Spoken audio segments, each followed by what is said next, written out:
Keep your hands and head inside the vehicle at all times. Buckle your seatbelts, check your mirrors, sit on back and relax. It's lights out and away we go for the Tall and Short of It podcast.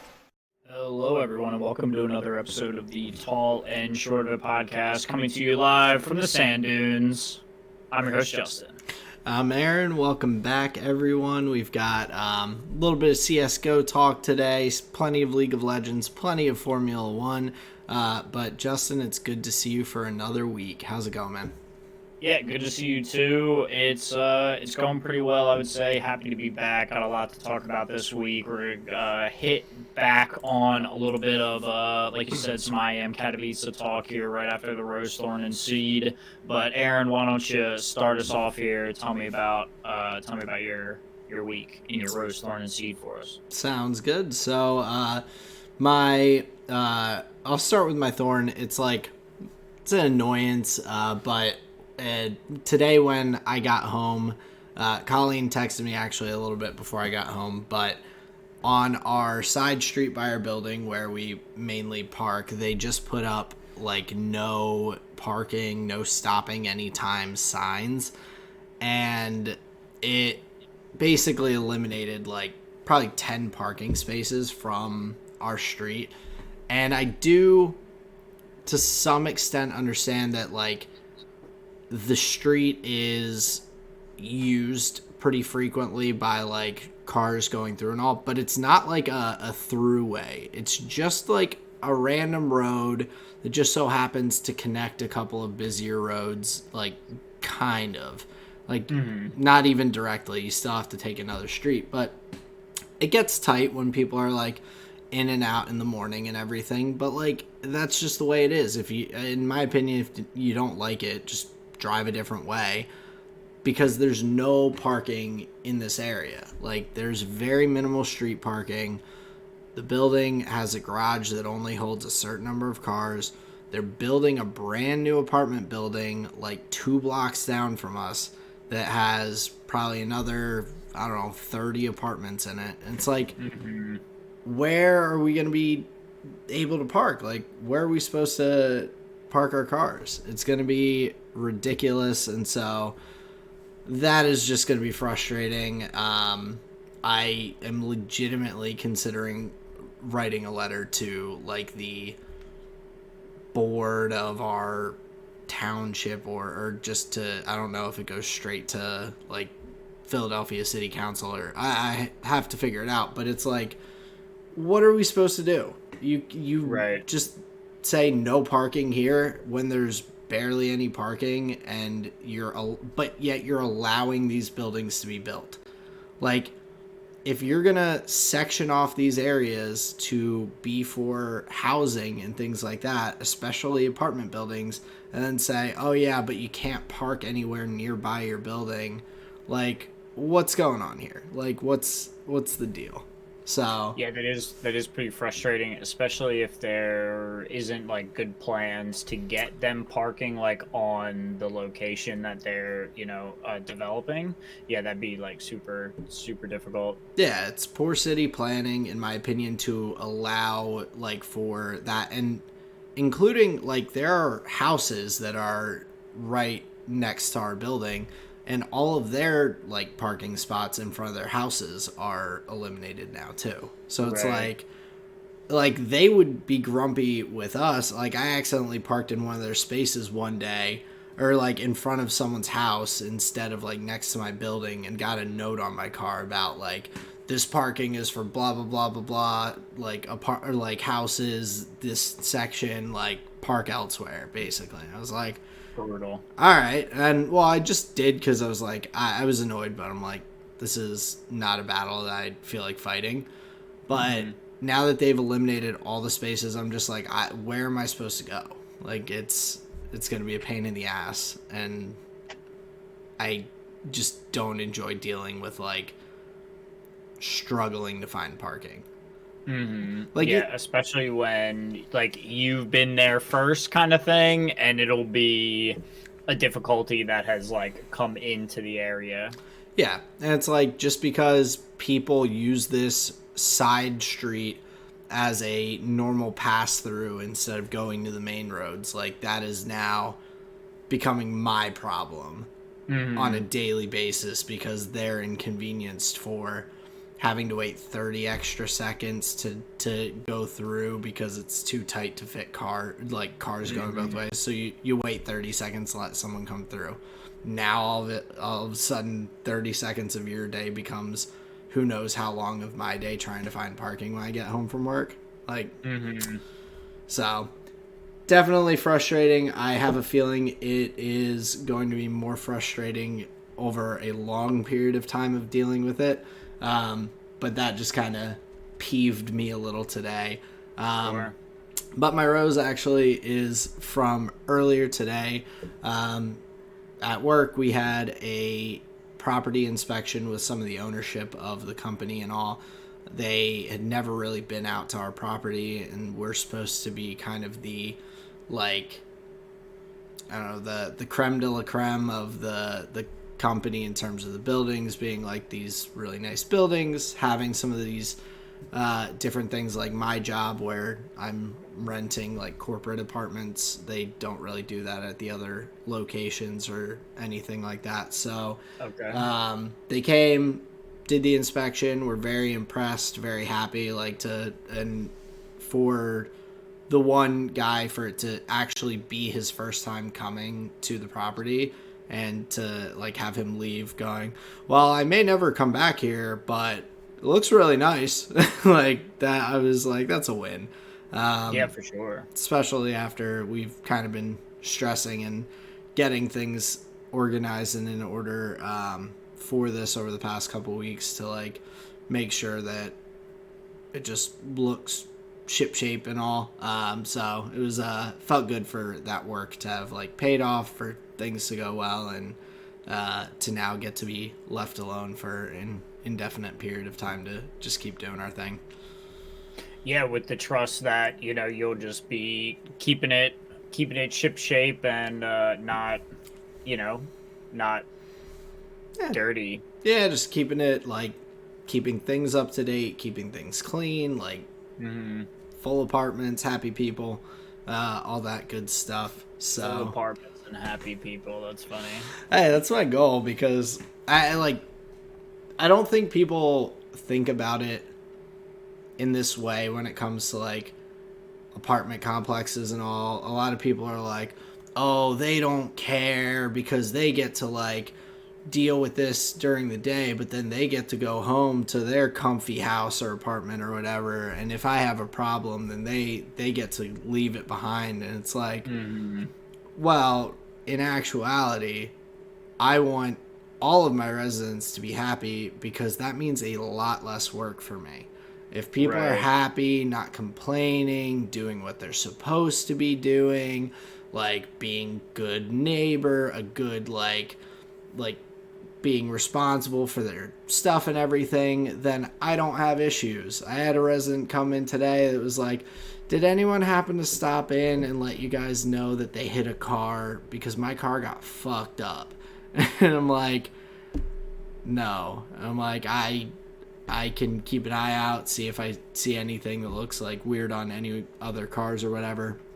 But I'm like, sorry. Like, things like that, there's just like not a good solution from our end. And so it's like, our goal is to like have everyone happy, because then we don't have people complaining and being problems. So it's like the other side of that coin, a little bit. So Nice.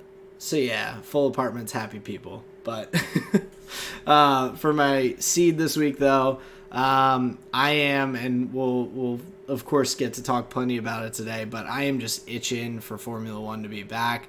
I am very excited. Drive to Survive comes out tomorrow. I think it is. They've put out some little sneak preview, like clips and stuff, trailer type things on Twitter that I've seen, and so I'm just ready to get into it, ready to start enjoying Formula One. And of course, just in I guess a little over a week, we've got the Bahrain testing, or I gotta remember when that actually starts, but that's soon on the horizon. I'm pretty sure it's tomorrow. Tomorrow for us, today for listeners. February 23rd to the 25th. Yes, I'm thinking of the Bahrain Grand Prix, I think is on March 5th. So in a little over a week. So yeah, we get Formula 1 back tomorrow. I'm excited. I'm going to probably binge the entire Drive to Survive in like a day or two. But Wait, so that's out now currently? I think it comes out tomorrow. Gotcha. Yeah. But Releases with the official season start kind of thing. Yep, it premieres on the 24th, so actually it premieres on Friday, so I know what my Friday night's looking like. But yeah, Bahrain testing starts in 5 hours and 53 minutes, so very excited to have F1 back.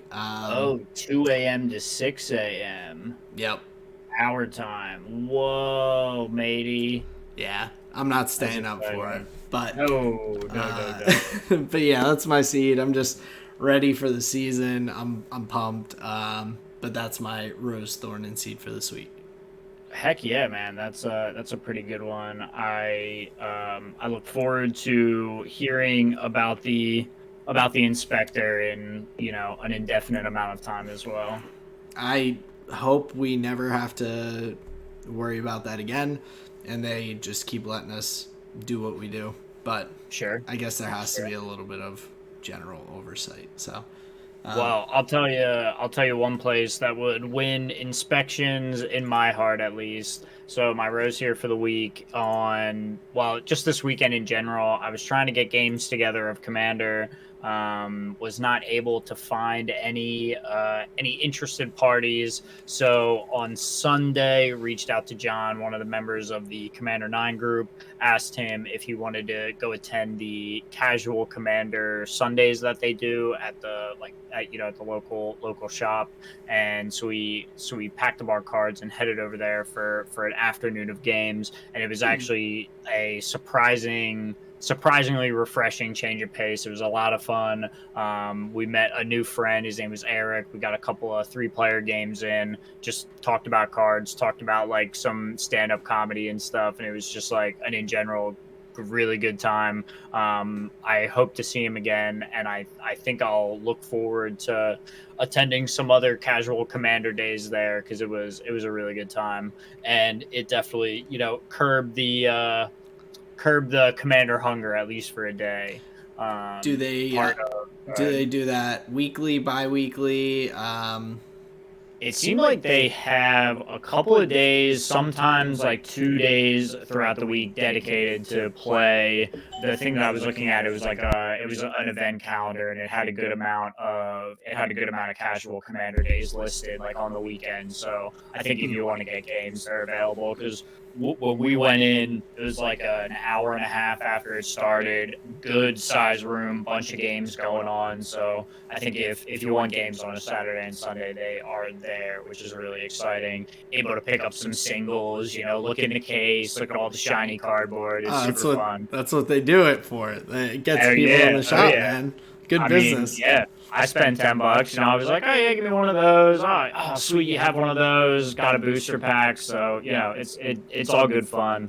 So yeah, that's my rose here for the week. Kind of expanding my Commander horizons a little bit. And so, what was the vibe compared to like the Commander 9 and the kind of CEDH stuff that you've done? It, like, obviously casual Commander, but like I don't know if I've ever heard you, like, have you ever played in a pod where it was this kind of environment? Would the Death Magic be like the closest maybe, or no?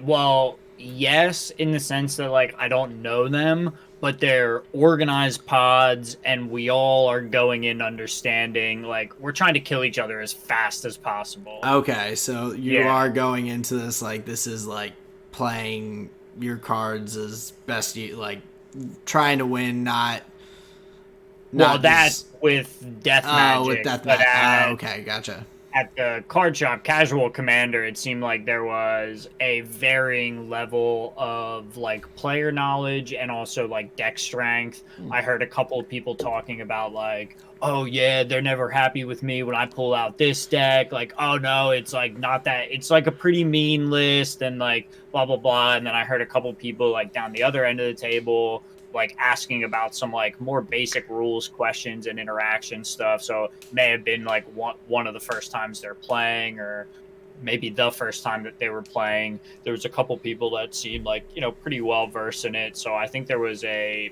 guess you would say, an eclectic mix of skills and like knowledge Gotcha. bases. But everybody there playing not to the most competitive level. Casual kind of implying that you're just kind of there to have fun, just see people throw cardboard on the table and, you know, see what their deck does, kind of thing. Okay, so yeah, Mm-hmm. that sounds pretty cool. I dig it. Yeah, it was a lot of fun. So yeah, very pleased with my rose here for the week. My thorn is a little bit, you know, woo woo. So, you know, whatever, do with it what you will. So I was talking about a recurring dream that I was having, and like some things that could maybe be trying to tell me, things like this.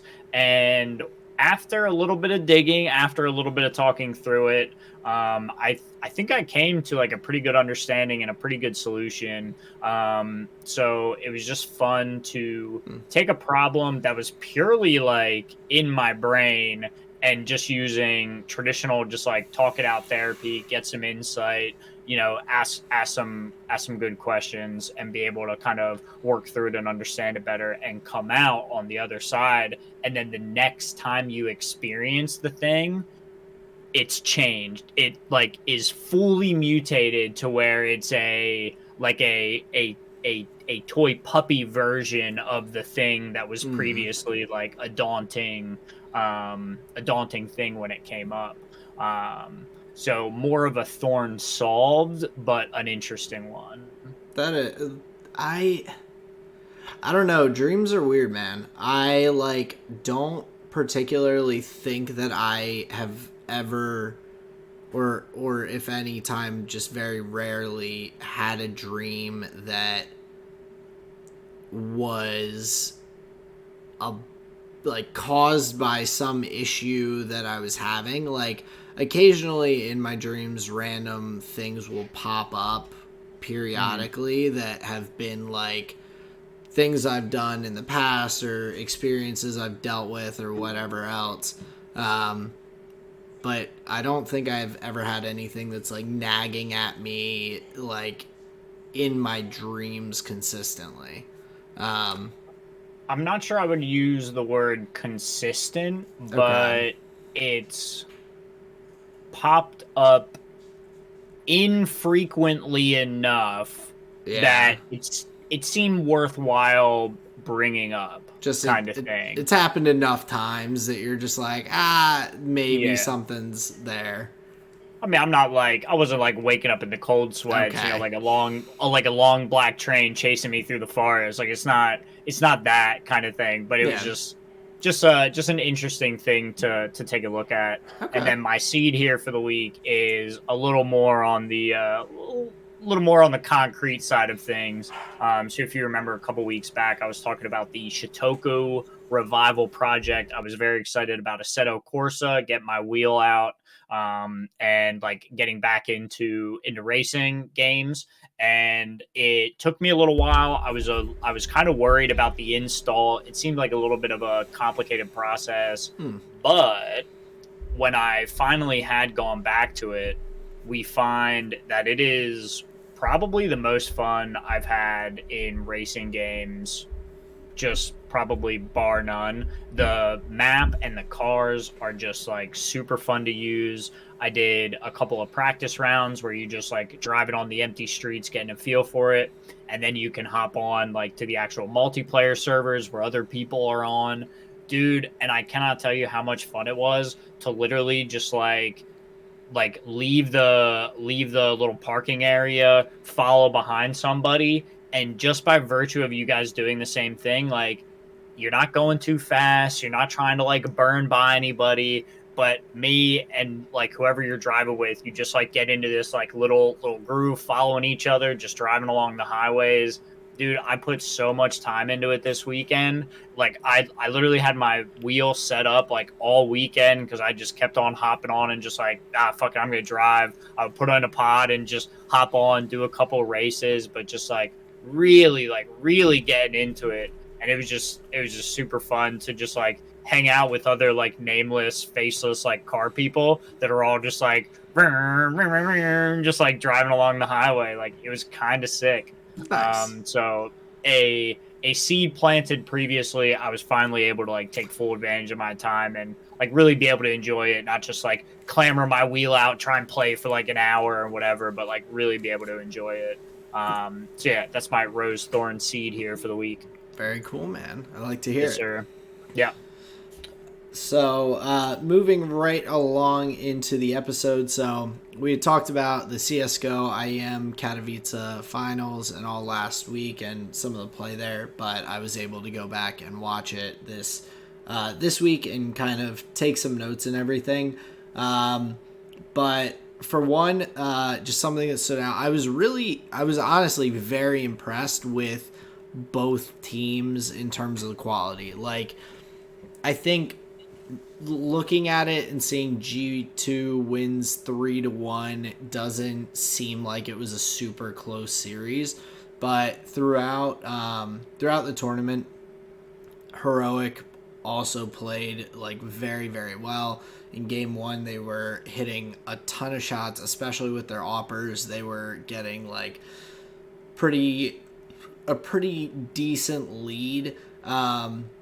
G2 just had a really, really strong like CT side that kind of carried them through, but like it was not just like an easy win for G2 throughout the series with that. So that was one thing that stood out to me.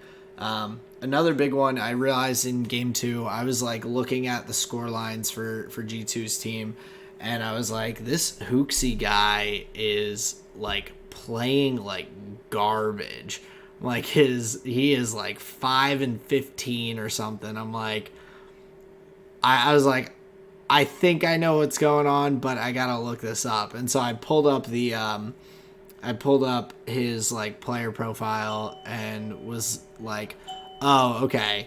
So this guy is the in-game leader, but he is, which is why I was like, oh, maybe he's just really good at shot calling and everything, and like has his moments playing. But then he's also like one of their entry fraggers, so he is going to be one of the most likely people to die. But he's also using that to gain knowledge about where the enemy team is and their setup and everything that he's able to like continue to use after he's dead in terms of the in-game leader position. So I was like, okay, this guy, it's not, he definitely has a lot that he brings to the team, and it doesn't always have to be in the shots you're hitting. So Yeah, well, and I think that's where like on the other side you have Cadian, where he's the IGL for Heroic, and again, he is like one of their stronger players, but then also to have that burden of the strategic calls, not just in game, but like round to round to like deciding, do you go like primary A, primary B? Are you doing like just whatever those in-game audible calls are, having to not only play your position, which by the way, he's an opper as well, so he's got to be that long angle man. He's got to be the one that will likely be like holding sites maybe by himself or with one other player, right? So he's going to be in these positions that are more I don't want to say more important, but have they require, I think, more of your attention, which is why that's Sure. super impressive. Like, as an opper, you can't be like watching an angle and then just like daydream off for 2 seconds to think about like the next step or whatever. You have to be able to do those things simultaneously, because if someone like Monesi peeks their head out from the other angle and sees you while you're just not quite locked in, your head's gone. It's crazy. So that's to your point, impressive.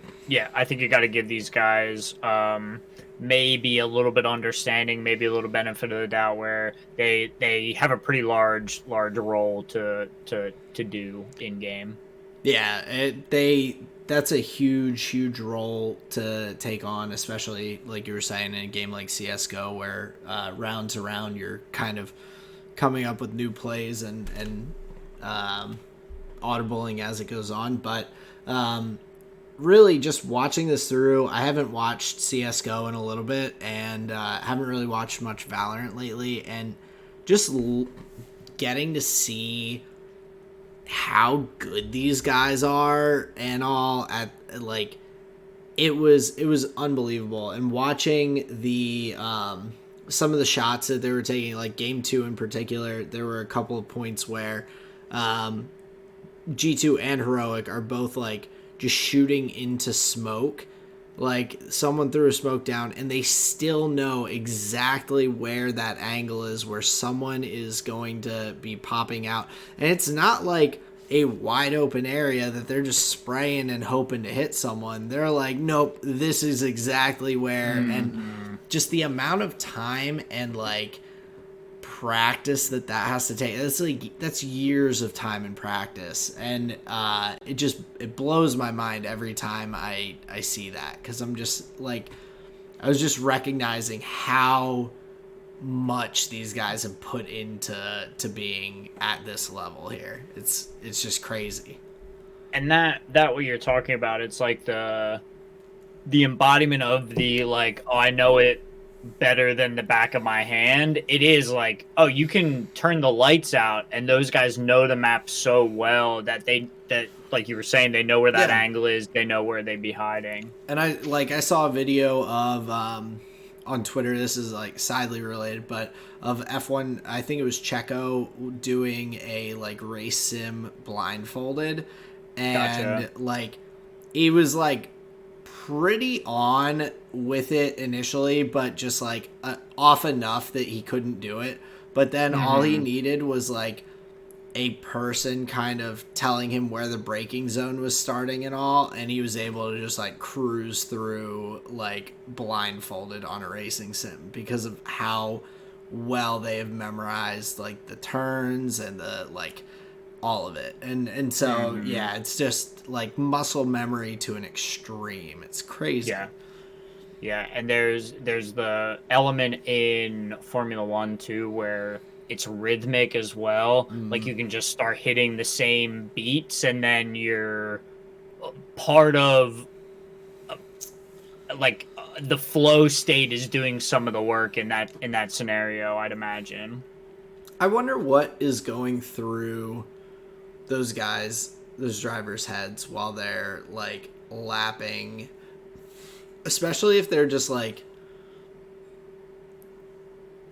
not in a like wheel-to-wheel battle, or not really, like where they're just kind of in that, okay, I'm just trying to put in good lap times and gain on someone or whatever. Is it just like, okay, right turn up next, okay, brake now, or is like someone like in their head having like, I'm a Barbie girl playing and going through, there's like bopping around and like cruising along, having it like when I ran cross country, I would always have parts of songs repeating in my head, like that.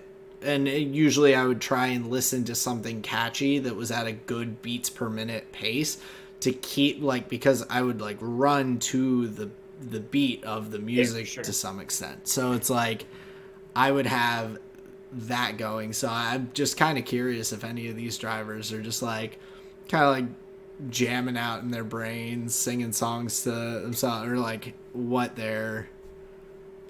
exactly their thought process is as they're going through a lap. I have a feeling there's way more radio chatter than we're privy to, so they're probably like processing just things that they're hearing, if not like having to respond. It's probably some of that.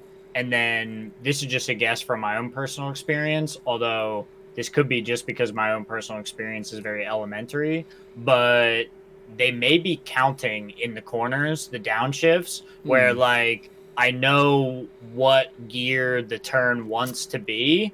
So I look at what gear I'm in, and then I'm just counting down. And then eventually, like, you're just like hitting these beats where you like find the breakpoint, speed up, find the breakpoint, so I just end up just like counting in my head. I have a feeling they're much better at their job than I am, so they likely don't have to count anymore. But I just might had to be say, like a bit of a just like a rhythmic kind of like yeah, cruise. like you know how when you learn how to drive, they told it to you as like a scan where like left mirror, road, reverse mirror, right side, and just like do.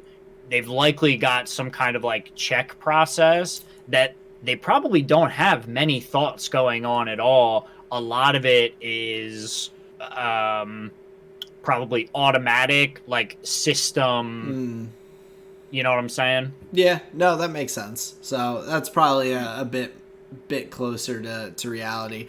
But in these games of CS:GO, it really stuck out how much time these guys have put in, which is just insane, especially like for someone like Monesi, who is like I'm pretty sure a 16-year-old kid.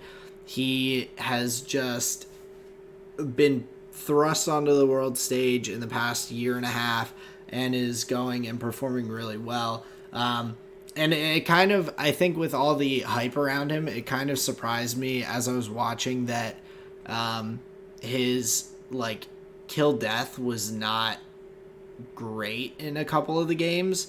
And I was kind of like, oh, like he's got these high highs, but like if he has a bad game, he's really like not doing a lot. But then in those same games, he would just clutch out like 1v2s, 1v3s, hitting crazy op shots, quick scopes, and I'm just like this guy's ridiculous. Like if he can cut down on his just like normal deaths and all, like and keep maintaining the quality of play he has on offense, I was like, this guy is just gonna be ridiculous for a long time. So I was super impressed, but it seemed like, especially when he was having a bad game, G2 was just losing. So it highlighted a bit how like important every member of the team, like really playing well, matters. It's kind of like, I guess the comparison could be like looking at like a team of basketball players versus a team of like baseball players. If one player on the baseball team isn't having a good day, they're striking out, they're like making errors in the field and whatnot, your team can still win. Like, Yeah. if one basketball player is just a brick on the court, just taking up space, you are very unlikely to win in an even matchup, team-wise. So yeah, these guys are just insane, and it was just fun to watch going through this. Yeah, and it was sweet, like, especially in the final, you were watching two teams that haven't lifted a trophy before. So whoever won, it was their org's first dub, and like for some of the players, it would have been their first dub. I know players. I think Hiko. I don't think it's Hiko actually. I think it's Nico. Yeah, I get them mixed up. But I'm pretty sure Nico has won championships before, or majors. Yeah, he's before been around for a while. But for some of the players, it would have been a first, and for G2 would have been a first, or was a first. So I think a lot to play for, and you could tell that in the intensity of the games. I think based on the form of G2 throughout the tournament, actually like surprising that they did drop just one game, just Yeah. seeing the form through the tournament, not hard to, whatever. Rarely are you going to go undefeated, especially against a team like Heroic, who had a pretty solid run themselves. But Yeah. yeah, overall, I thought it was a really exciting final.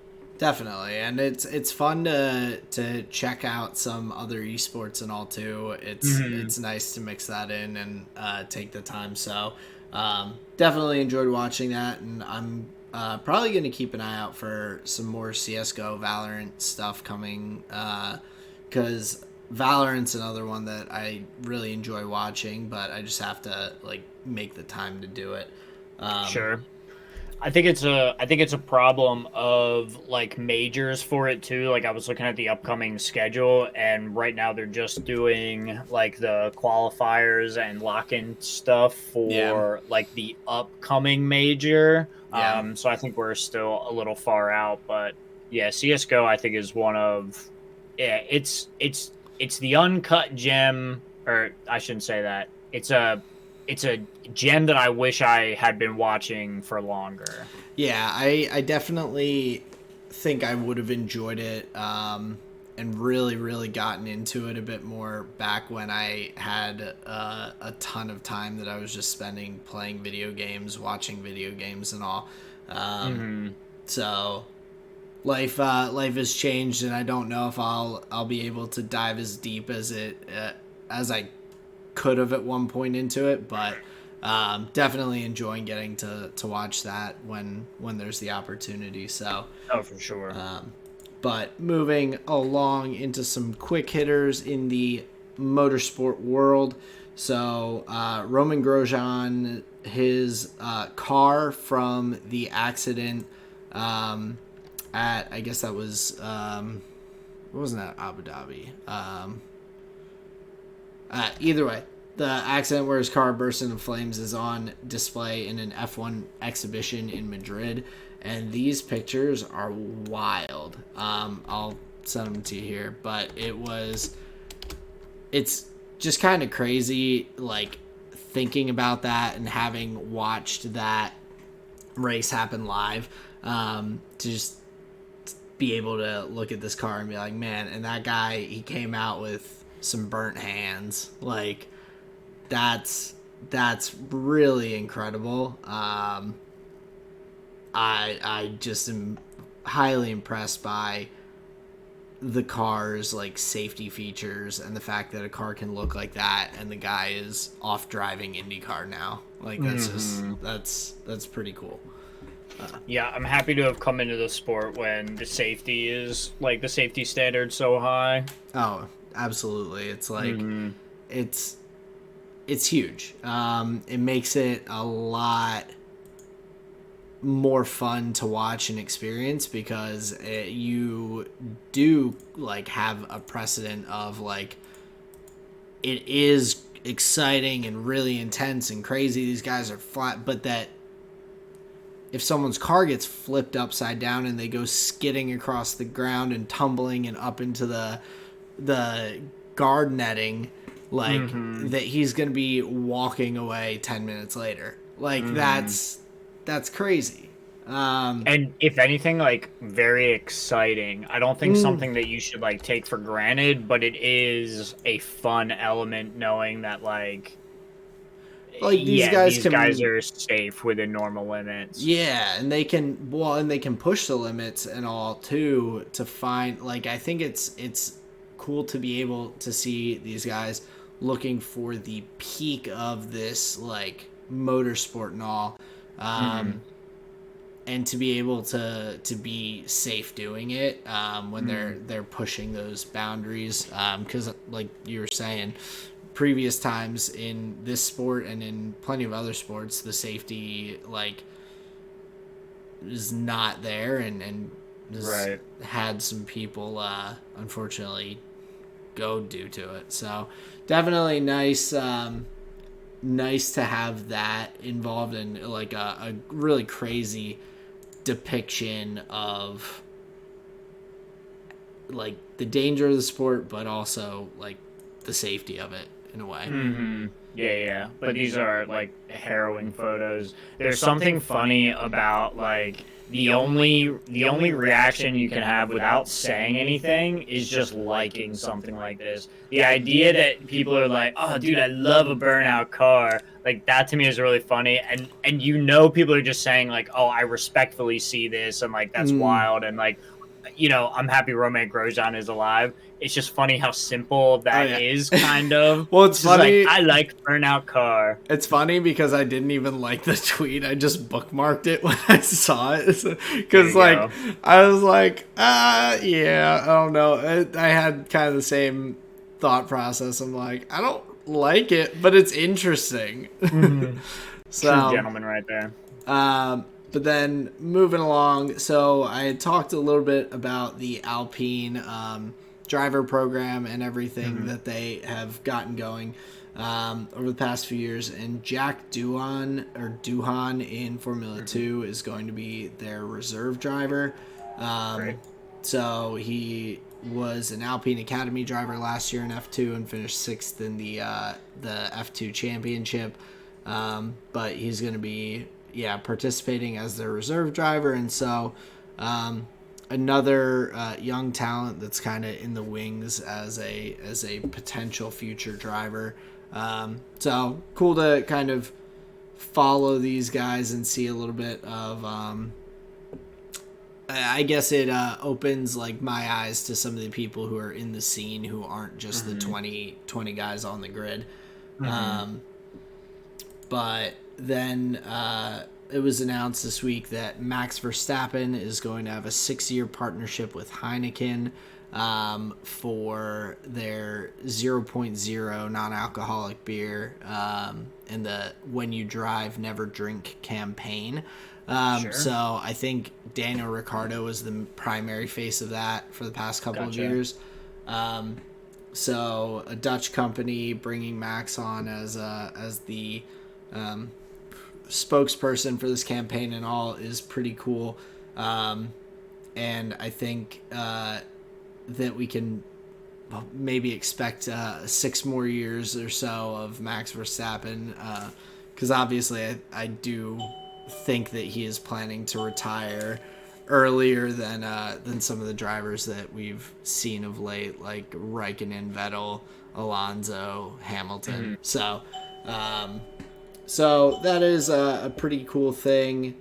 Red Bull also was the F1 project leader from the Honda team came out this past week and was talking about improving the reliability of the engines and all, and how I know we had previously talked about how there was whispers of different horsepower increases and all based on reliability upgrades, which with the engine freeze you're only able to really like make reliability upgrades and all to the cars. So you can't really push to increase the horsepower and things like this. Okay, that makes sense. And so this guy from Honda's F1 team partnership with the Red Bull powertrain, basically it was like improving the reliability is not going to improve the power of the power unit itself. Like putting that out there, I think as we hear all these things of like, oh well, Ferrari gained 30 horsepower by building reliability, it's like, okay, maybe those things were a little bit like out there, since the engine freeze does limit the sort of improvements you can make. So it kind of has me even more so curious about what we're going to see here at testing. Well, like the only way that it would increase the horsepower is if like Ferrari permanently had, or any team permanently had, their power unit like turned down to not work at full capacity for like reliability reasons. Right. So that's the only way is if you just never turned your engine up all the way because you're like, oh, if we do, this destroys the engine. So I think that's going to be an interesting thing to kind of see if there are like big differences year to year in terms of like top speeds and like speed traps, things like that. So, yeah, that makes sense. Okay, so what I'm thinking about is the reports that you were talking about where they seem to be making pretty big deals of these things when in reality they were talking about metrics that likely wouldn't be changing with those Right. like upgrades that they were describing. Yeah, like it's not something that should be really changing because the engine The freezes. F1 rumor mill churning, eh? Yeah, exactly. Throwing out all this crazy stuff. Gotcha. We got to be careful, dude. I know. I've got to do a little more research, but that's I guess something that we can get into later on this season. Once we see these cars a little bit more and a little bit on track. But talking again, catch a glimpse of these warlocks, yeah. Exactly. And of course, the FIA's rule that they're talking about with not allowing drivers to have political statements has reared its head again. So both George Russell and Lewis Hamilton had comments about it. And I think Christian Horner had one today. But George Russell said that he'd be shocked if the FIA doesn't roll back this decision to put this in place. Like, just realizing that, hey, this isn't it. Like, the drivers are people. Let them do their thing. And of course, Lewis said that he said nothing's going to stop me from speaking on the things that I feel that I'm passionate about and issues that there are in the world. And so I mean, I respect it. He is a man of conviction. So I definitely expect that from him always, but it's definitely good to hear that he won't be deterred because he speaks for a lot of good causes out there in the world. Yeah, as do, a good number of the drivers as well, especially like in youth programs and whatnot. So they would end up just handing out a bunch of fines that they likely don't even agree with in the end. So yeah, hopefully it doesn't make a big scene. Yeah, but I did see it was weird because I saw so the statement that Christian Horner made, I think it was today, basically was like, Formula One isn't like a political sport. Like, I would just hope that we can like just be here for racing kind of thing, which and he was getting blasted by all these people in the Twitter replies about, oh, of course Christian Horner said that, siding with the FIA, when like just weeks ago he had in an interview been like, oh, like I think that the driver should be able to I think people just love to hate on him, and so I was like, these people don't pay attention that much because they see one thing and fly off the handle when he's already spoken out against the rule at like earlier this year. So that was just like a weird tidbit, and maybe that's just me and my Red Bull fanboying. No, don't hurt my coach. No, get away from Christian. Stop. Yeah, exactly. I'm like, I don't need to defend him. He's a multimillionaire married to a Spice Girl. Like, what? Like, I'm sure he's fine. He's doing okay. But it wasn't like that. I was just like, I was recognizing that I'm like, oh, people just read one headline and don't actually look into anything. Like, but that's the way of the internet. But Lewis, just to talk about him briefly one more time. I saw a cool graphic, and it is going to be his 17th Formula One season. It was a graphic of him in all of his different racing suits for all the teams that he's for the two teams and all the different years he has raced for them over his career. So it was just a cool thing to see, and it's pretty wild to think that he is going into his 17th year of F1. I know Alonso's been around for even longer, but I mean that's pretty wild. Yeah, and I've only been alive not much longer than that, which is crazy. So yeah, my man is in for the long haul. I'm curious, has he gotten shorter or taller in his photos? Does he go up or down? So it stayed pretty even, but last year's photo, I think he's a smidge taller because he's standing on a scooter in the picture that they used. Gotcha. So I think he's stayed about the same height throughout his career. Okay, but the scooter does add height. Confirmed. A couple inches, yeah, I'd say. Okay, gotcha. Okay, so if you want to add some height, get a scooter. If you want to add a couple inches, get a scooter. Very cool.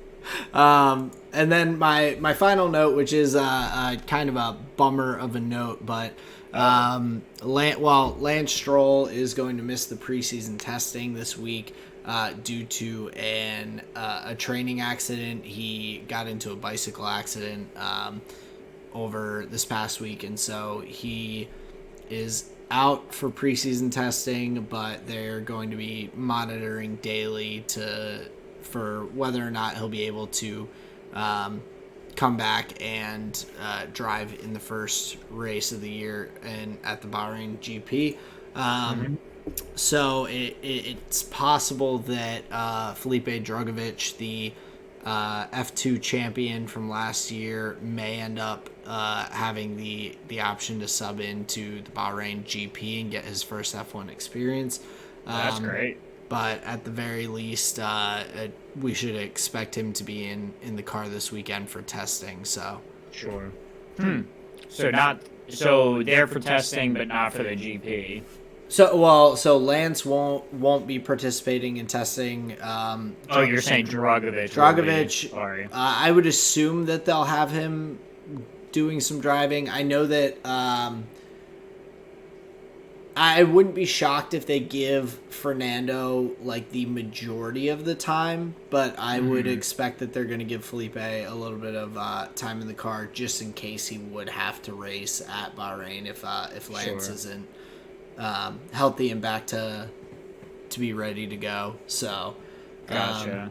Yeah, so definitely it sucks. I don't you never want to see anyone out for any reasons, and I just hope Lance is recovering well, because that sucks to just be trying to get yourself ready for the season and have something like that happen. So yeah, especially to miss out on the first race of the season. It's one thing maybe halfway or a little ways in, but you hamper yourself with the lack of opportunity to get a good start. So he's gonna have a little bit of catching up to do, but hopefully it'll be all right with a good recovery. Yeah, so we'll look to hopefully get good news on Lance leading up to the Bahrain GP. But that is kind of all the quick notes we had for this week leading into the F1 team preview. Where would you like to get started with that? Oh, well, I was just going to say we have 2 teams left. We've done the other 8 squads on the grid kind of leading up to the 2023 season. Last week was Alpine and Mercedes. This week we've got Ferrari and Red Bull. So, Aaron, I'm going to give you my little Red Bull driver profile here. And we've just got a couple of young guns here who are just ready to party. My man, just love having a good time. They love winning, and they like a nice dip in the pool from time to time. So I think you would find the Red Bull boys just happy, happy to be at a party, happy to be at a race. So I'd the like to see team, Max party. good. I think he doesn't drink and drive, but I bet my man would party. Oh, I have a feeling he'd be up for it. So we've got Oracle Red Bull Racing for 2023. They're based out of Milton Keynes in the UK. Their team chief is Christian Horner, as we were previously talking about, and their technical chief is Pierre. I think you would pronounce it Wache or Vache, maybe. But a kind of a crack team, and then you've got Adrian Newey as the one of the car The designers. linchpin. Yeah, who has designed a couple of championship winning cars and has helped solidify Red Bull's kind of winning stature as we've seen. So Red Bull is a modern team. They have roots in the Stewart Grand Prix outfit. Before they were racing, they participated just as a sponsor for the old Sauber outfit. But their roots, like I said, start with the Stewart GP outfit where like they have like the team slot.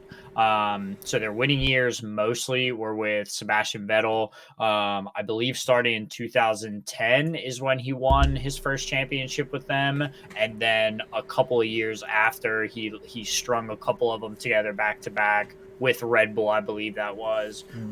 So a Four in a couple row. of yeah, so a couple of pretty good years there for Red Bull. They've had a couple of different engine suppliers. This year, they are the Red Bull powertrain, so they'll be developing their own engines, their own tech. They've got their own whole system working.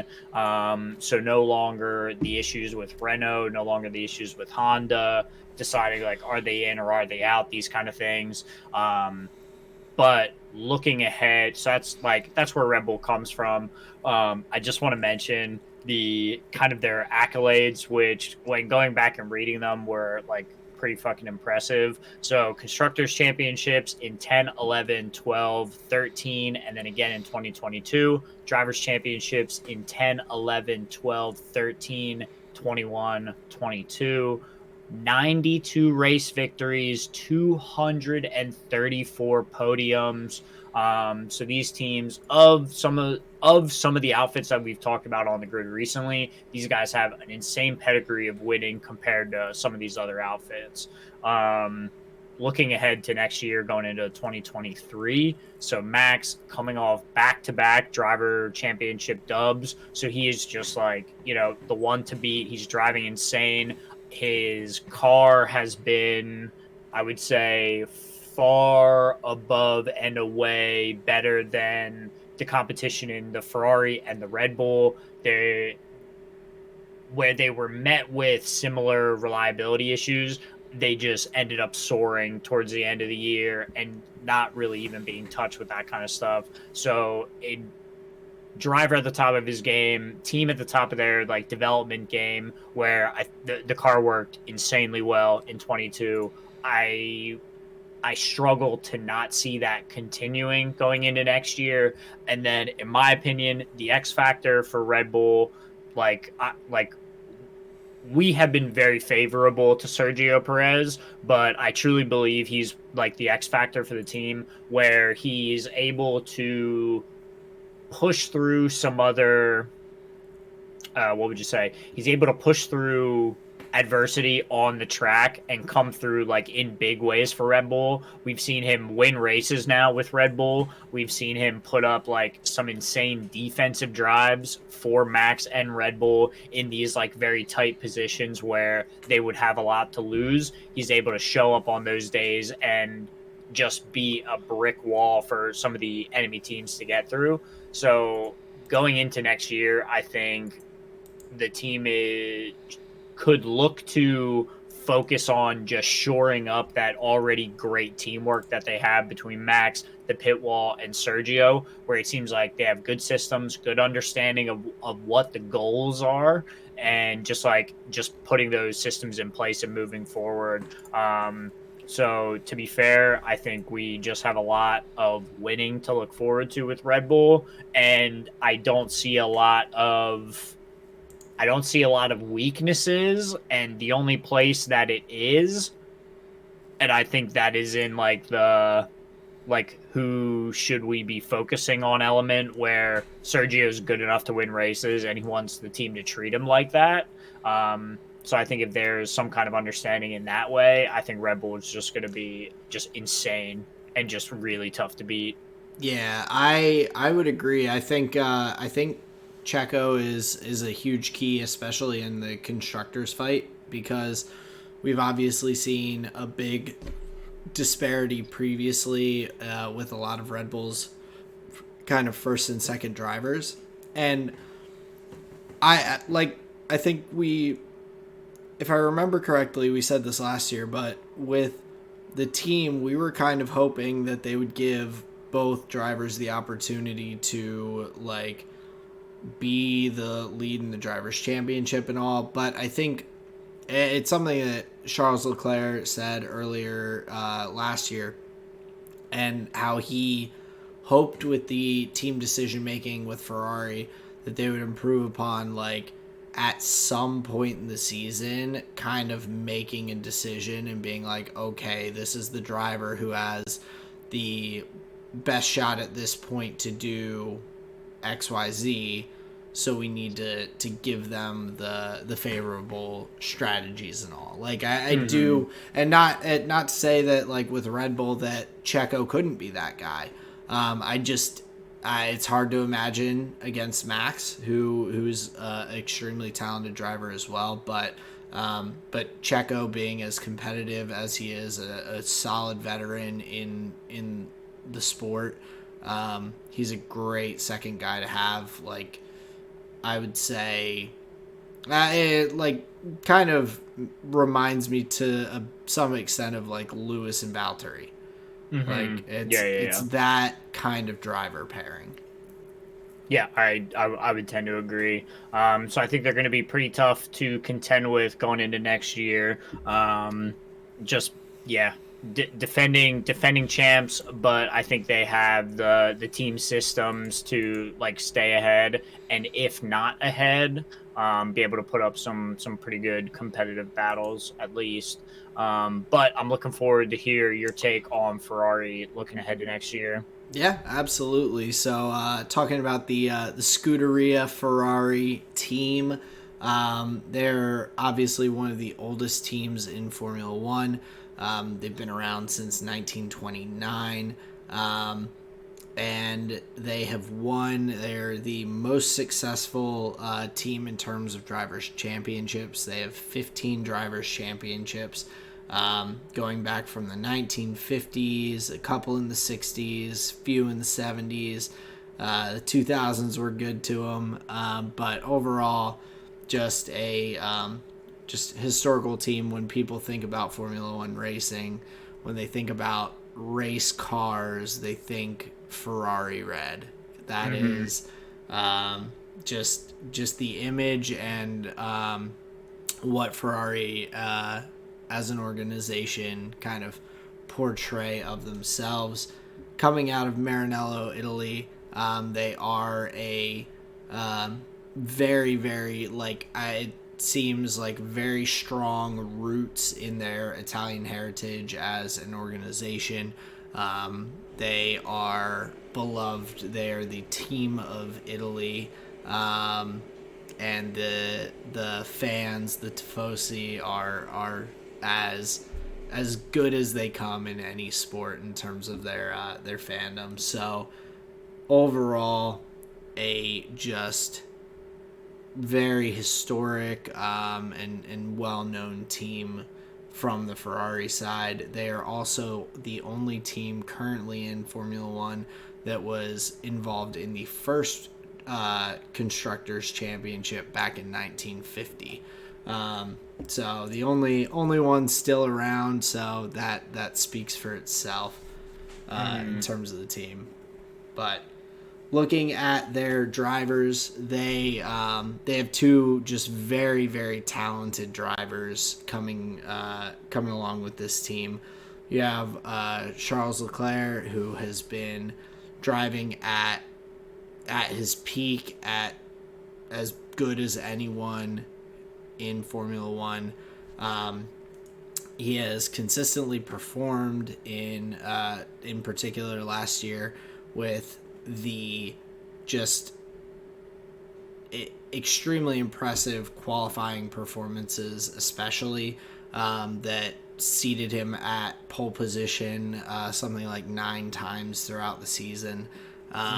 Just a really talented driver who knows how to put in good laps and all.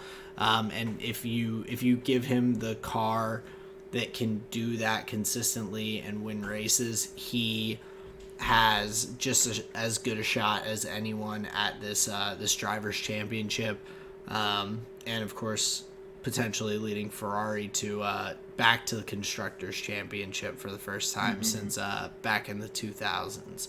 So it was it's a good driver to have in your lineup, paired with another really solid driver, Carlos Sainz, who has been around for a little while in F1 now, going from Toro Rosso over to McLaren, then on to Renault, then to McLaren, then to Ferrari.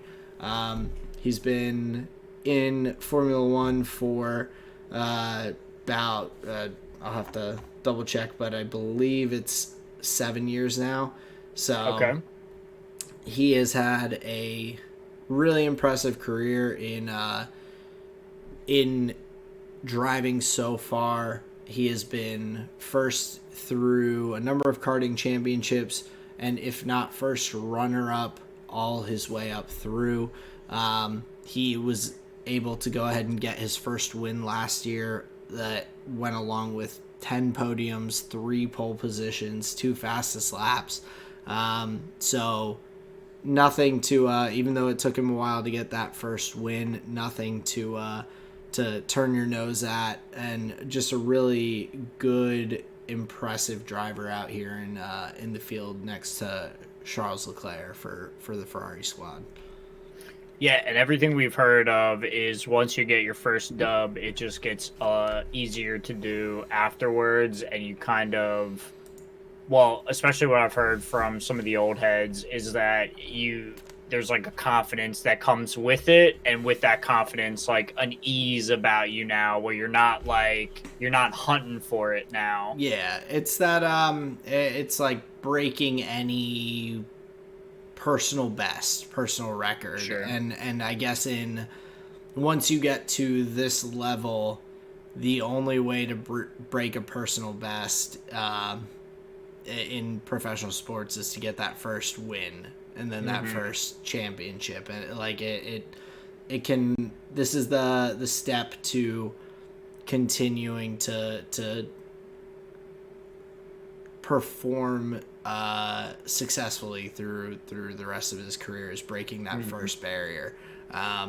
So a really, really good driver who is phenomenal in wheel-to-wheel battle. He is just as quick as they come. Just has had some a little inconsistency in some moments, and unfortunately this last year with Ferrari's reliability, not the best luck in terms of engines in what would be his best season of his career. So following that up, and same for Leclerc, last year was the best season of his career in Formula One as well. Just with the number of, I mean, he had 3 wins, 11 podiums, 9 pole positions, just a phenomenal year. And so the two of them side by side are a very good combo out there on the grid. Yeah, I agree. I think if they have vehicles that give them winning opportunities weekend in, weekend out, I think they're going to be tough to contend with. It was unfortunate that so much of that driver skill last year went to waste just in reliability issues. But yeah, I think we could look ahead to improving on some of those results for both of those drivers. Yeah, and it was something that I was thinking about. I saw a clip of on Twitter of the 2020. It was the midfield at. Oh, I think I jotted it down here. Maybe not, but it was a midfield battle at one of the Grand Prix during 2020, and it was like Daniel Ricciardo. It was the Styrian Grand Prix. Daniel Ricciardo, Lando Norris, Lance Stroll, Sergio Perez, all just duking it out, passing each other, just back and forth throughout this final lap of the race and all. And how tight that midfield pack was in terms of the competitiveness of those cars, I am really looking forward to this season, as we've kind of talked about here and there throughout the off season, but these cars and the drivers, like Max has said that he expects everything to close up a bit more and for it to be a much tighter fight. And I think that is going to go all the way through the grid in terms of the competitiveness. We will only have, when you're at the top, you can only make so many incremental gains necessarily, but those teams that were further back have now gleaned knowledge from the other teams, been able to have the time to potentially really bring that floor of the level up while the ceiling's not raising quite as much, to just really create a much tighter pack there. So I'm really excited to look at that and just see. I think we're in for a really fun year of Formula One. Yeah, I agree. And it's only, at time of recording, we're only a couple hours out from them slapping that fun fucking dust on the side of the cars, putting the chicken cages out and going to town. Exactly. I think that dust may be my favorite part of Formula One. Just the dirty track. No, the like colored neon dust that they slap on the side of the cars. Gotcha. Yeah, to see the aerodynamics of yeah, dude, it's a weird, cool technology. That and the chicken wire boxes around the cars. Yep, it's fucking wicked, dude. Yeah, they look crazy. But in a good way. in a very good way. In a very good way. It looks like a Formula One car playing like robot dress up. You know how the old robot costumes were just like tinfoil taped to a cardboard box, and you're just like beep boop beep boop. That's kind of what I think. Yeah, there you go. That was one of my Halloween costumes back in the day. I could be an F1 car. Could dress up as an F1 car, dressing up as a robot. That'd be sick. I feel like most people would be like, "Are you a transformer?" Or yeah, you're right. But speaking of other things that look good, we do have an F1 livery ranking. Yeah, which I don't think we should spend too much time on. But I would love to get your 1 to 11 on what you think looks good here. Sounds good. So I have Alfa Romeo, Mercedes number 2, Ferrari number 3, the pink Alpine as number 4 on my list. So Alpine will show up twice. McLaren 5, Red Bull 6, Aston Martin 7, AlphaTauri 8. Those 3 are all pretty much like a tie for 6 in my rankings. Haas as number 9, Williams is number 10, and the blue Alpine at 11. Interesting. Okay, so wait, you put Alfa Romeo at 1. I did. Gotcha. Okay. I think their car looks really, really sweet. Yeah, no, I agree. So we share Aston Martin at 7 and McLaren at 5. Okay. So we've got Williams at 1 for me. Ooh. The black Mercedes at number 2 for me. I've got Alfa Romeo at 3. I really like the black and red combo. 4, I've got the Ferrari. 5, like I said, McLaren. 6 is the Haas. 7, Aston Martin. 8, Alpha Tauri. 9, the Alpine, the blue Alpine, and then 10, the Red Bull. And then honorable mention for the pink one, I would probably put that at number 1 and then push everything down. Okay. I really like that bubblegum pink, and I can't really put my finger on why, but it just kind of looks dope. It looks so good. I love the pink. I don't know if it's just because so many of the other cars just look. They've got the black going on. They do. And so there's like that similarity, and there's nothing like way out there. Even the papaya orange doesn't look like that outrageous as like. I think the pink McLaren is fun. I'm surprised you have Williams at number 1. I don't hate and so with my rankings, just to say, I don't think any of the cars really look like brutally bad or anything like that. The Williams car just like doesn't do much for me. I was surprised that you had that at number 1. I really like. I think I really like the blue color, and because I'm looking at what the cars looked like on the stage, basically, I think part of my opinion is colored by the stage, and I think I just really like the Williams blue. But yeah, whatever they did to their vehicle, they got it. They got my number 1 vote. There we go. So presidential F1 livery. Yeah. So quick livery ranking. But we can continue along into the League of Legends segment of the podcast. So I just want to talk about the T1 Live Sandbox matchup here, first of all. Sure. So in game 1, and this is like a little bit of pick ban foreshadowing here. So Live Sandbox bans Annie in the first game. And you're kind of like, okay, so they probably have like scrim data, and like, they probably have seen Carria maybe playing it in solo queue or whatever. It's like kind of an annoying pick with like a Caitlyn or something. So like, yeah, sure, ban it. And then, the series goes on. In game 3, T1 actually picks it. So you're like, okay, this wasn't like a weird offhanded thing. They were very intentional, and boy, did the bear come through, and it seemed like well worth a ban in Carria's hands.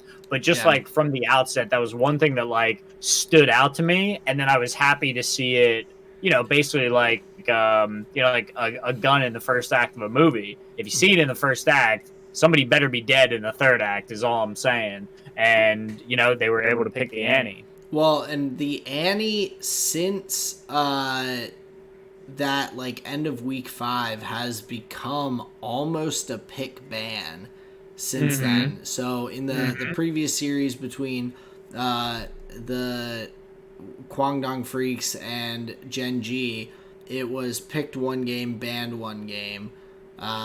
Then, of course, like you said, in the series between Live Sandbox and T1, it was picked 1 game, banned 1 game as well. And then just continuing out through, it's just been picked and banned pretty frequently, especially with Gen G's games, T1's games, and Kwangdong Freaks games. So those 3 teams seem to have liked to pick that champion up in scrims.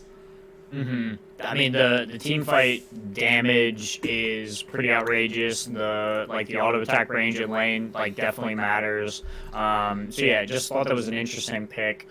Just a couple of notes from the first game that I thought were interesting is kind of like ultimately ended up contributing to Live Sandbox victory was the initial 2v2 in the bottom lane, where it was just a very clean bubble from Kael, locks them up, they get the 2v2, the Lucian literally like flashes across the lane to get to get into range to do damage. So just a really heads up play. And then they just call the jungler down the whole time, and it's just like skirmish after skirmish in the bottom lane. You can see Guma like kind of getting antsy in the play, where he was kind of overplaying these skirmishes a little bit, like wanting to get involved, but then like, oh fuck, then the Wukong shows up. It's like, oh great.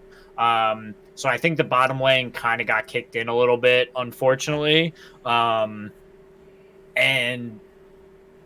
ultimately it just kind of came down to, well, T1 had a significant goal deficit, but it was really just the play behind Baron, where T1 probably thought they had a lot more time and like a lot more setup. Great Gnarl from Bertle, just knocks them all down, and Live Sandbox takes the first game. So I think a really well just like attack bottom plan came through, and then once they got the like that significant advantage, the jungler just came down on the Wukong and just basically solidified the advantage, transitioned it up into the neutrals, and it was kind of all over from there. So a pretty simple game one. Yeah, I would tend to agree. The other big thing that I was impressed with from Live Sandbox's side is that they utilize their champions to disengage really well as well, and take the fights a little bit more on their terms.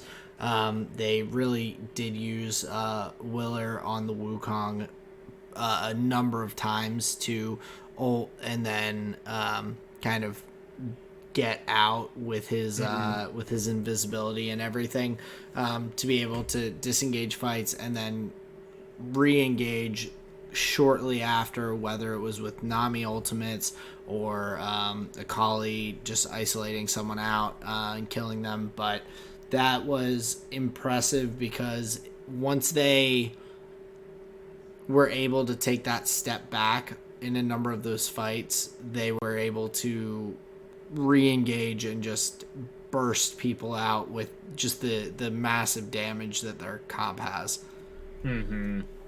Yeah, it was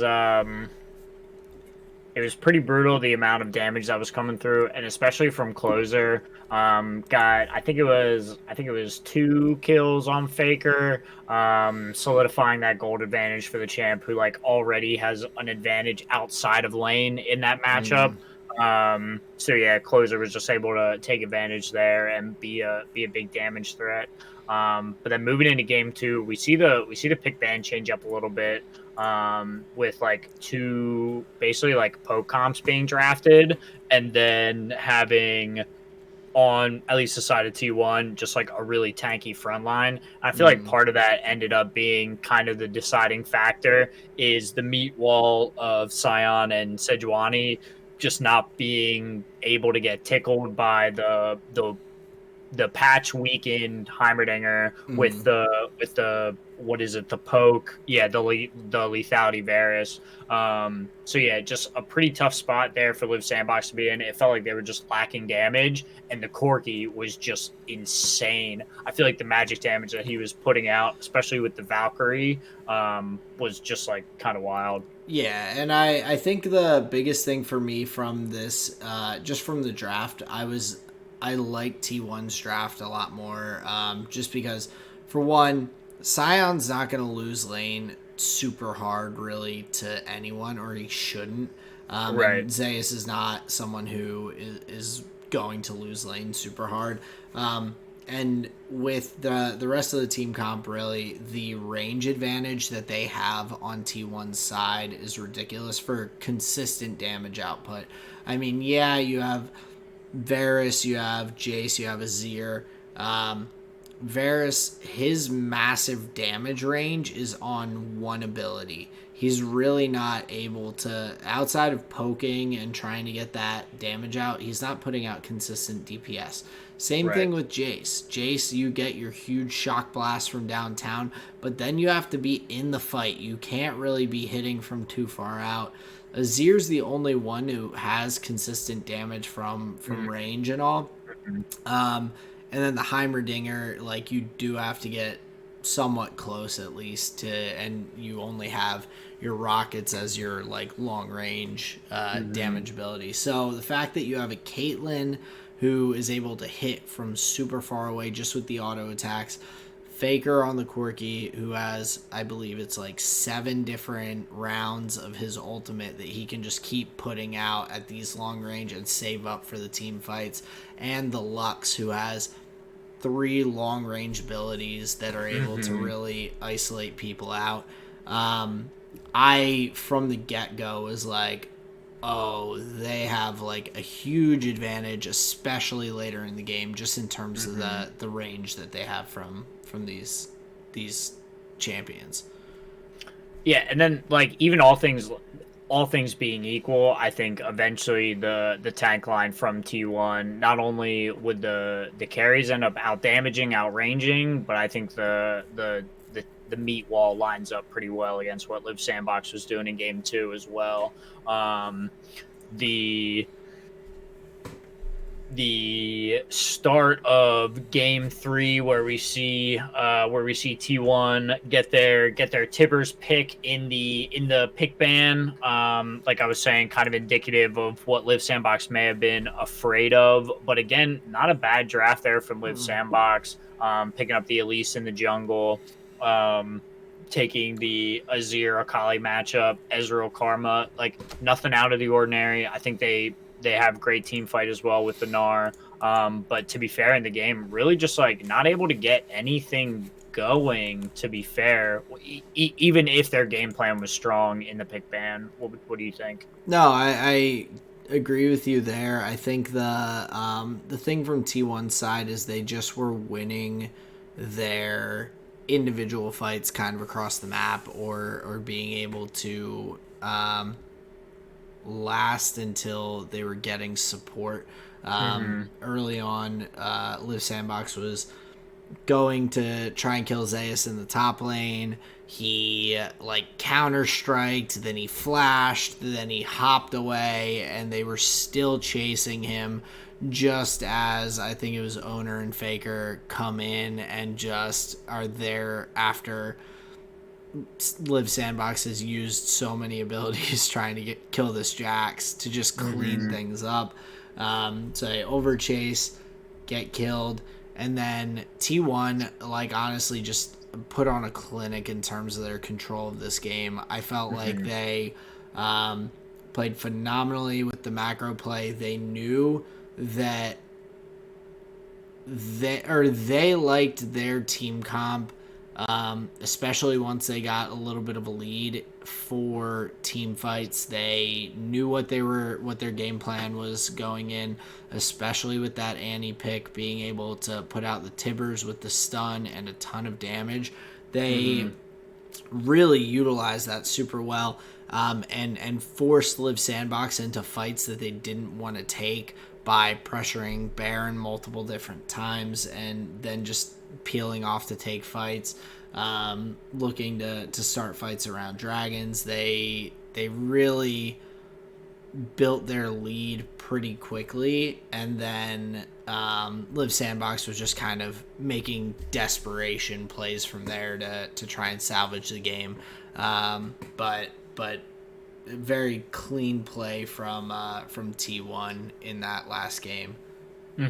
Yeah, I think small stumble in game 1, and even small stumble in game 1, but a clean finish to the series. To your point, there was that nice little play from Closer in the mid lane where he alley-ooped Faker right into the Elise cocoon. That was definitely smooth, but not enough there for the series win. So yeah, T1 take it 2-1 over Liv Sandbox over there in the LCK. I think it was a really fun series, and especially like showcase the like like showcases how a series can develop like with a pick and ban where um, some champions ultimately have to get through over the course of a couple of games. And Right. seeing like, how teams deal with that. So I think it was a pretty fun series from the LCK. But I'm interested to hear about the top esports versus EDG matchup that we had from LPL from your side. Yeah, so looking at that matchup between Top Esports and EDG, it's a heavy hitting matchup. At the time, both teams, I believe, were tied in the rankings at 5-1. Yep. So a like top of the table matchup between the two of them. Um, Looking here at the game itself, we kind of saw a a little bit of the shift that we're seeing, I guess, in the meta with the Scion coming in and being played more in the top lane, giving kind of a different style of pick versus the Cassante. We've seen a lot of these, like the Camille matchup. We've seen a number of times. We've seen the Gnar. So it's another pick kind of added into the mix. But from the start in game one, Top Esports was just really playing some very good macro play across the map, and it's something that we continue to see throughout the series. They're taking objectives well and just being willing to say, hey, like, we're gonna take all these gold advantages with towers and everything else across the map, getting kills and focusing on lanes, but you can have those first couple dragons, like that's fine, like take them, that's your consolation prize. And just really pushing their gold advantage quickly. They had some really, I mean, both teams were very even, I felt like, throughout in terms of their team fights.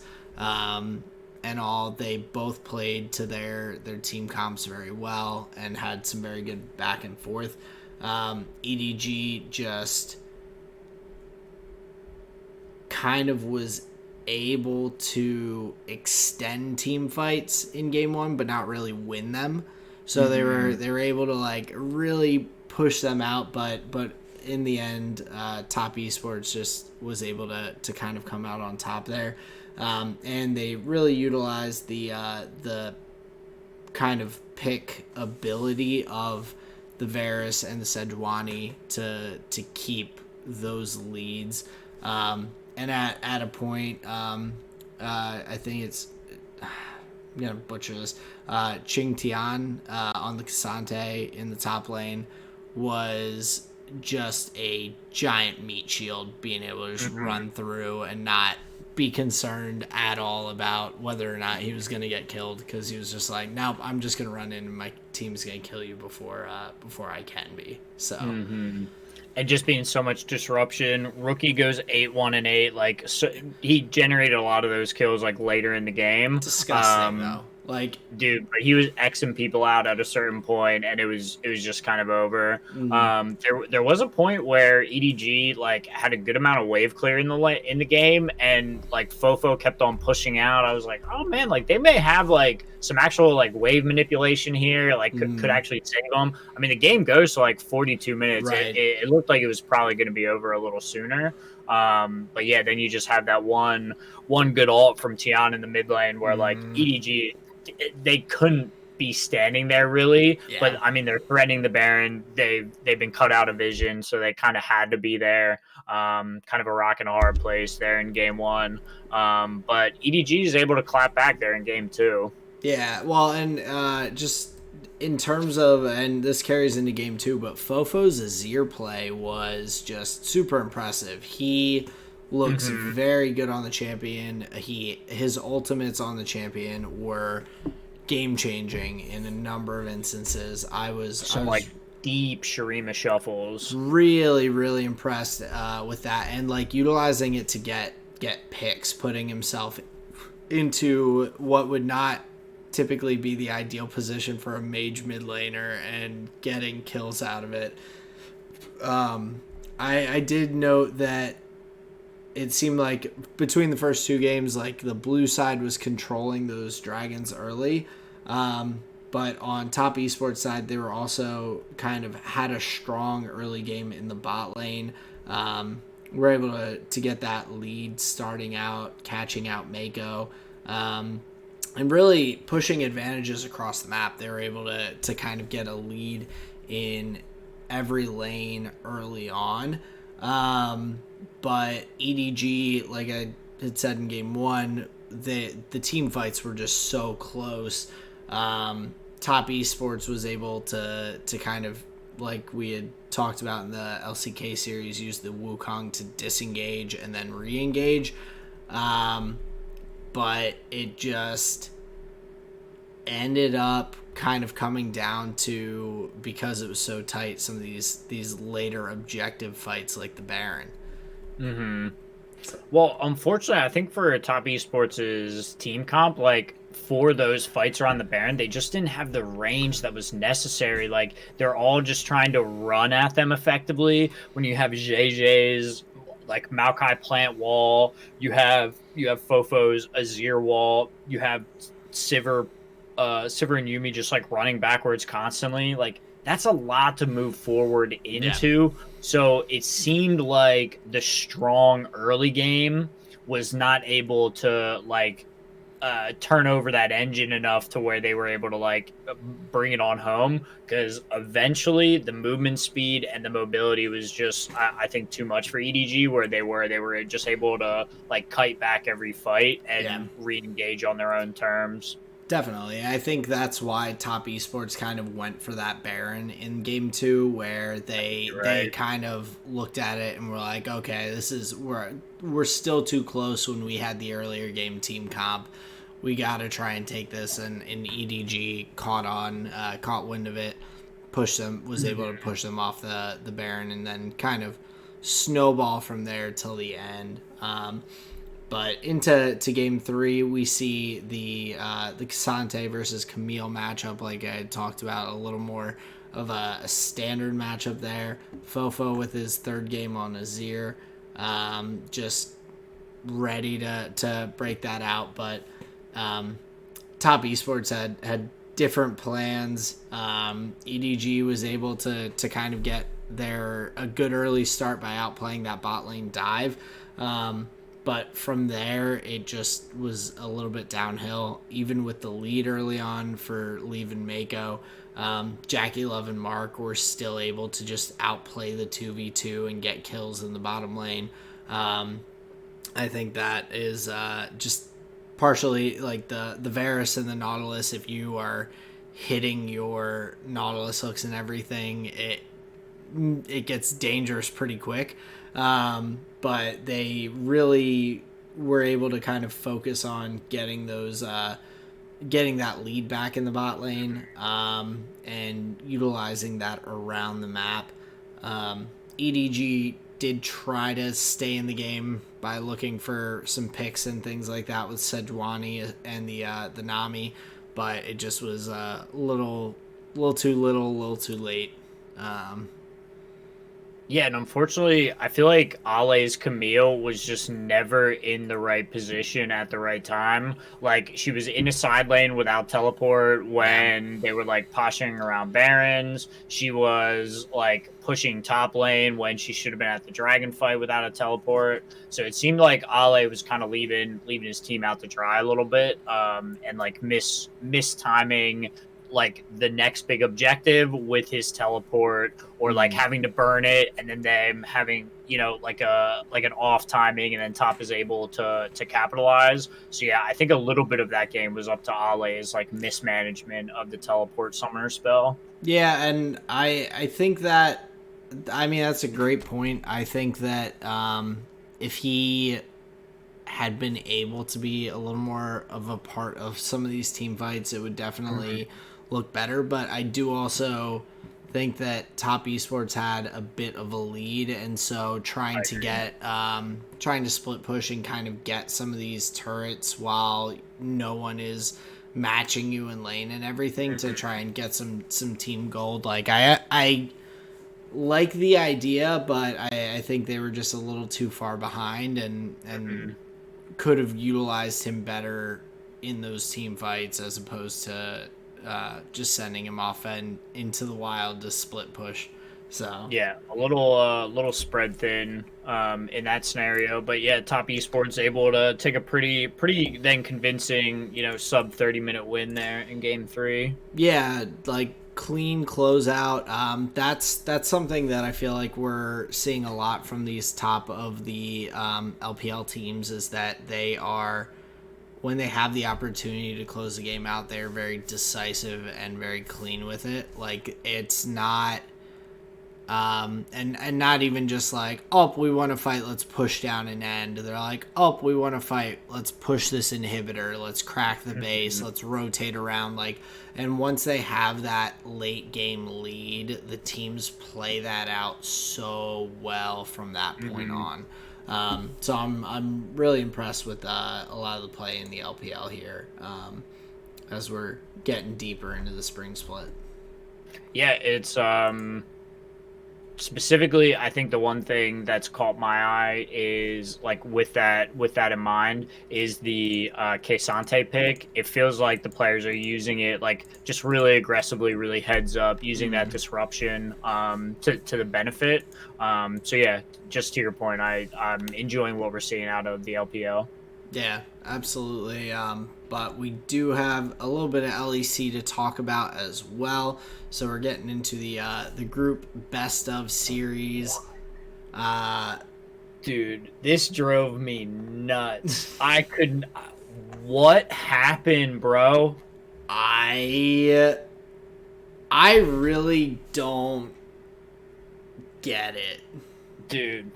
I'll tell you exactly what happened. Bo let Marcoon get every single flash smite he wanted. Bro, game 1 literally should have been done at that first Baron. Oh, shit, I missed my smite. All right, let's just wait 5 minutes. Don't worry. I'll get the next one. It'll all be over. Oh, shit, he got in the pit and he got it again.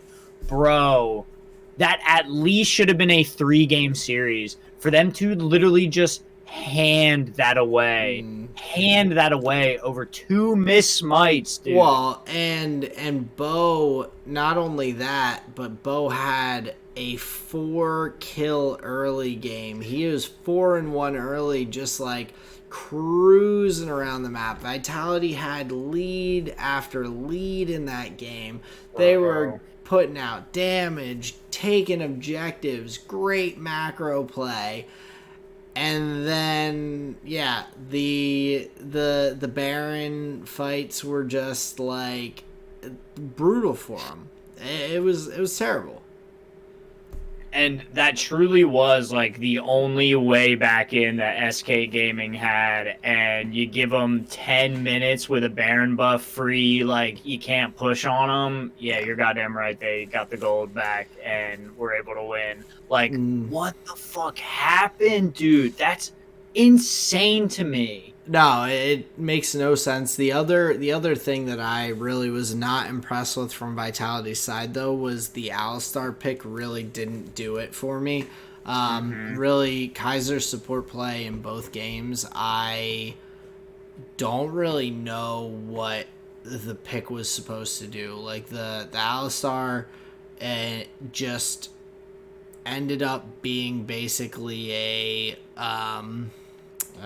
like a sacrificial lamb to some extent, to be like, oh, here you guys are chasing after our team, so let me headbutt pulverize 3 of you so that you can only kill me instead. And it's like if that's your only use, like he wasn't getting good engages down, he wasn't like being able to get tanky or anything. The pick just doesn't work for me. Especially when you're against a Lulu, where if you headbutt and come in, Lulu polymorphs you instantly, and you're just like, oh, well, now instead of being a cow, I'm a butterfly for the next 3 seconds. And it's like, you can't do anything there.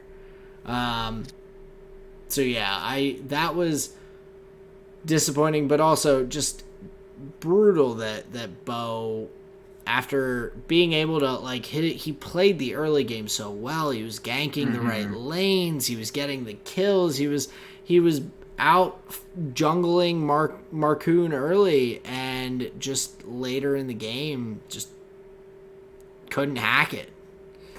Yeah, and honestly, for the first, like, I think it was like 35 minutes when Certus got his first kill on the Cassiopeia, it was literally like a 0-0-0 champion just for like most of the game. You had no like excess income at all. So Vitality was fighting against like medium level bots, and they literally lost the game. And it's like, dude, come on. And like, this was a series where I went in just expecting like, oh yeah, this is just a 2-0 Vitality. Same. I was just like trying to grab like, okay, so like, how do they do it? Yeah. And then I'm like, even, dude, SK was literally in G2's base, and I'm like, yeah, but they just like spawn and kill them, don't they? And like, they must win this game. Right. And then they don't, and I was like, yo, get the fuck out of here. What just happened, bro? Dude, it was insane. And going into game 2 also, like, what the fuck was that from Vitality? No idea. What is the Karthus pick? That's a shit draft. That is absolute garbage. Yo. That is brutal. Perks, Azir is like one of your famed champions. It's in the meme, dude. My Rise is bad, my Azir is worse. Yeah, that's right, it's G2 Perks. Like, fucking play the goddamn Azir. Play a legitimate champion. Why are you picking the Tristana mid?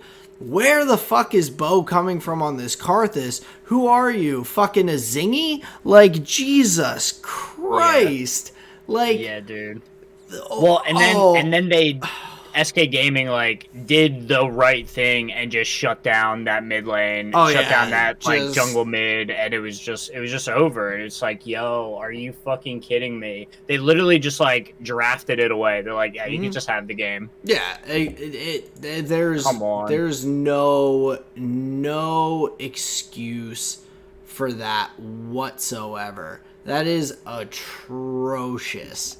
That is, it's just so bad. I'm very, very disappointed. Like, the Karthus, like, okay, Elise and Maokai and Sejuani got banned early.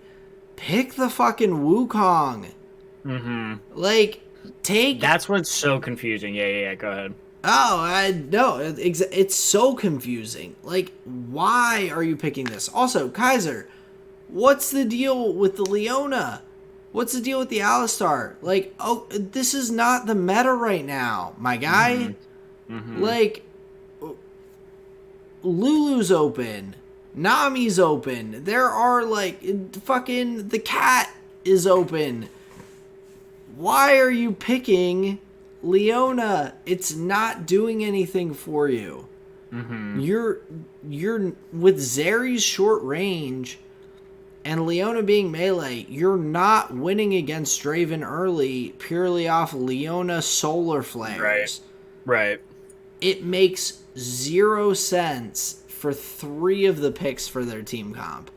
Well, and unfortunately, like, so they're not inherently bad champions, but what they don't have is like comeback potential. So yeah, you get set behind. These are like, both Tristana and Karthus are like hyper scaling into the late game. You want to be like 4, 5, 6 items before you really feel like, oh yeah, I could like take on the world here. It's glass cannon. You gotta have a contingency.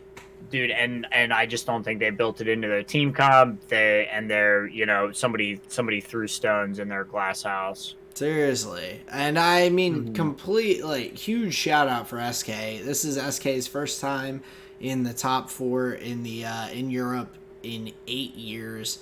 So a huge moment for them and a big win. But I was so disappointed from Vitality in just their inability to pick a normal team comp in game 2 especially. I'm like, Jesus, come on. It was just poor play from them. Like, they had their worst day in the worst time to have that day. Yeah, and had the worst meta read as well.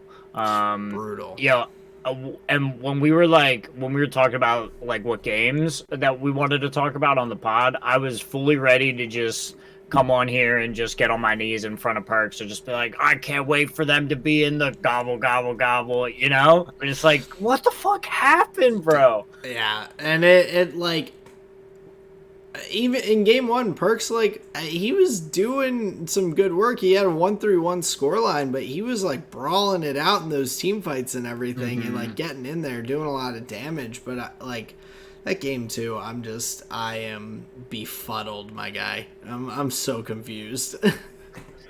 Yeah, that's a big old question mark above my head, man. I'm hit with confusion, and it is super effective, dude. That's for sure.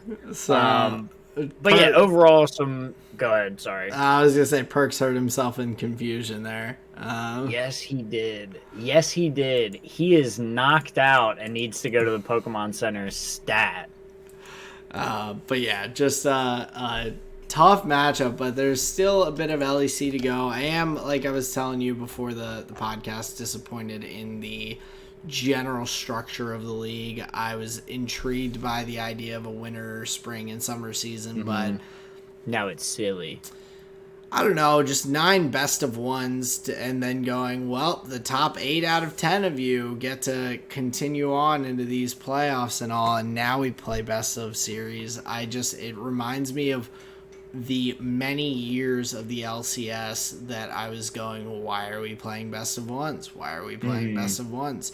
Worlds isn't best of ones. Why are we playing best of ones? Right. Like, it's just, I don't think that we're getting the best quality of play by doing it in that format, unfortunately. They may end up having more best of experience over the course of the year, but unfortunately the games right now are like pretty uninteresting, pretty low stakes. Yeah. So I just not super keen on it, but we'll see. Maybe it'll ramp up in the spring and summer. But yeah, I was not super impressed thus far with the LEC format, at least. Yeah, I would have to agree, but you know, there's always got to be that weird little brother that you have to, you know, get along with at the reunions. Yeah, but any more League of Legends notes before we start to wrap this out of here? No, I don't think so. We hit a couple of good series here from the week in LCK and LPL, and a little bit of a snoozer confusion one there for LEC, but no, overall, I'm good to get the people out of here with our flavor of the week. Sounds good. Well, I'll lead it off here this week. So for my music, I'm going to give a shout out to my buddy Shane. He is texted me the other day. He was putting together a playlist of songs from when we lived together in college in our junior year, and so this playlist is all these like metalcore, heavy, like really like just intense songs that we would listen to in the apartment for things like Friday cleaning, where we would do what we called rage cleaning and blast like metalcore and heavy metal music and just like scatter around the apartment to tidy it up before the weekend so that people wouldn't be disgusted when they came over to visit. Right. Or when we were getting ready to go out to the bars and we were doing like chugs right before we're going out to the door. There were certain songs that the like the breakdowns and everything that was just like we're just all chugging our drinks ready to go out the door. Let's go. So Shane put that together and I like sent it to me and was like, hey, is anything missing? And I was like, I didn't have much to add, but I've been jamming to it. I listened to it this morning on my way to work this afternoon. I probably looked like a psychopath just like going crazy in my car. But some really solid songs. Was enjoying that. So some bands like Bring Me the Horizon, fucking. I'm blanking on other band names now because I'm terrible at that. But Bring Me the Horizon is one of my faves. So Nice. so it was a solid playlist. My food this week.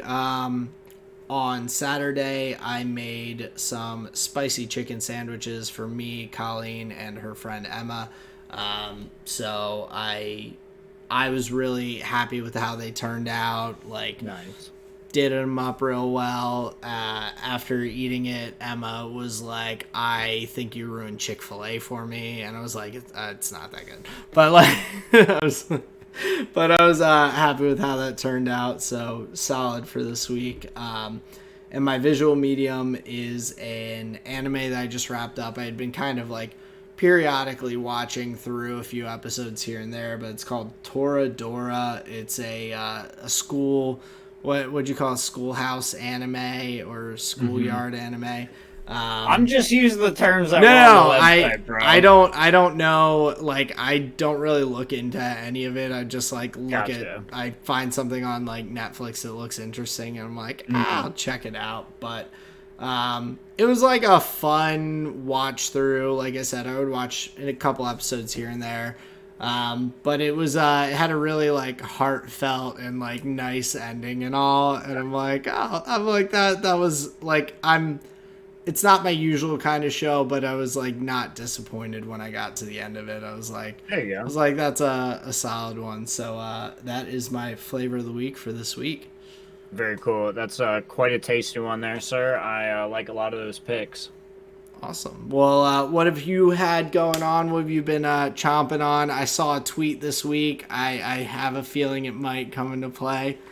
Dude, I have never gotten that much interaction on a post ever. So, like, to go back and be like, oh shit, what the hell's going on here? I was like, what the fuck? I kept getting notifications about it on my phone, so. There you go. Yo, that's so funny. But yeah, so me and Sarah watched the new Black Panther movie, Wakanda Forever. Dude, and again, the soundtrack slaps. It's so fucking strong. One of the songs. The first Black Panther had a banging soundtrack, so I'm not surprised. Good. So, well, the first one was produced by Top Dog Entertainment. I don't know if the second one is. Anyway, the song selection was amazing, to the degree that after the movie, I put a tweet up. I said, man, I love a great soundtrack. Who's this Burna Boy? And literally a bunch of people told me exactly who it was. But it's fun to like kind of. He's definitely an artist that I've heard in songs before, but to hear him like showcase in that way, I was like, oh man, like this guy's got a great voice. So yeah, I thought that was fun. The song in the film, I think, is called "Alone" by Burna Boy, Nigerian singer. So check him out if you haven't heard of him. But the soundtrack for the movie was great. I thought the movie was great. It was like super enjoyable. But yeah, overall, just some great vibes, great tunes.